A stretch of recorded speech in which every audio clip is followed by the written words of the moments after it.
Imagine you step out of your home to go to school or work, and right in the middle of your street is a giant, smelly mountain of uncollected garbage. And right next to it, a major water pipe has burst, flooding the entire road. Who are you going to call to fix this? The Prime Minister? The Chief Minister of your state? Of course not. They are busy dealing with national defense, foreign policies, and state highways. They don't have the time to track a broken pipe in your neighborhood. For the daily survival of a city, we need a completely different set of heroes on the ground. Welcome to the complex, fast paced world of urban local governance. Running a massive, crowded city is completely different from running a small village. Cities have heavy traffic jams, towering apartment buildings, and massive amounts of waste generated every single day. To handle this absolute chaos, we use a decentralized system called urban local bodies.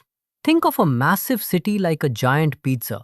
You can't just pick up the whole thing and eat it in one bite. You have to slice it up into smaller, manageable pieces. That is exactly what the government does. They divide a huge city into smaller sections called wards. Each ward has its own committee and its own elected representatives. Why? Because the people living in that specific ward know their problems best. If there's a nasty pothole in your lane, a blocked drainage pipe, or a need for an anti-plastic campaign or a local health camp, your ward committee is on it. But what is the overall job of these urban local bodies? They are the ones maintaining your local infrastructure. They oversee burial grounds, manage the massive logistical nightmare of collecting and disposing of city waste, make sure government schemes are actually reaching the poor. And yes, they collect local taxes and fines to pay for all of these services. Quick break.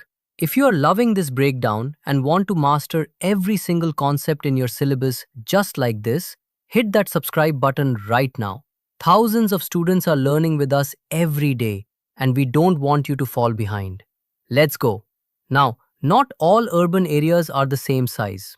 Managing a booming tech hub is very different from managing a quiet little town. So, the government divides these local bodies into three distinct tiers based entirely on population. At the very top, for massive cities with a population of over 10 lakhs, that's 1 million people, we have a municipal corporation, also known in Hindi as a Mahanagar Nigam. Think of cities like Indore, Mumbai, or Chennai. If you live in a mid-sized city where the population is between 1 lakh and 10 lakhs, your city is run by a municipal council or Nagar Palika. And for those smaller towns that are just transitioning from a rural area to an urban one, with a population under 1 lakh, they are governed by a Nagar Panchayat. Speaking of massive cities like Chennai, here is an absolutely mind-blowing historical fact. Did you know that India's oldest municipal institution is actually the Madras Corporation? It was established all the way back on September 29, 1688. The British East India Company basically declared that Fort St. George and a 16-kilometer radius around it was now a municipal corporation. A century later, in 1792, they were officially given the power to collect municipal taxes, which practically kicked off proper city administration in India. But here is the biggest secret about city governance today. It is a two-way street. The government cannot keep your city clean if people keep throwing plastic wrappers out of their car windows. The system only survives through something called participatory democracy. That means you have to play your part. If you take a few seconds to segregate your wet waste from your dry recyclables at home, citywide garbage collection becomes incredibly efficient. If you see a leaking public water pipe and report it to your ward committee immediately, instead of just walking past it, you save thousands of liters of water. And that is the true beauty of this decentralized system. Democracy isn't just about pressing a button to vote for a prime minister once every 5 years. True democracy is happening right outside your front door.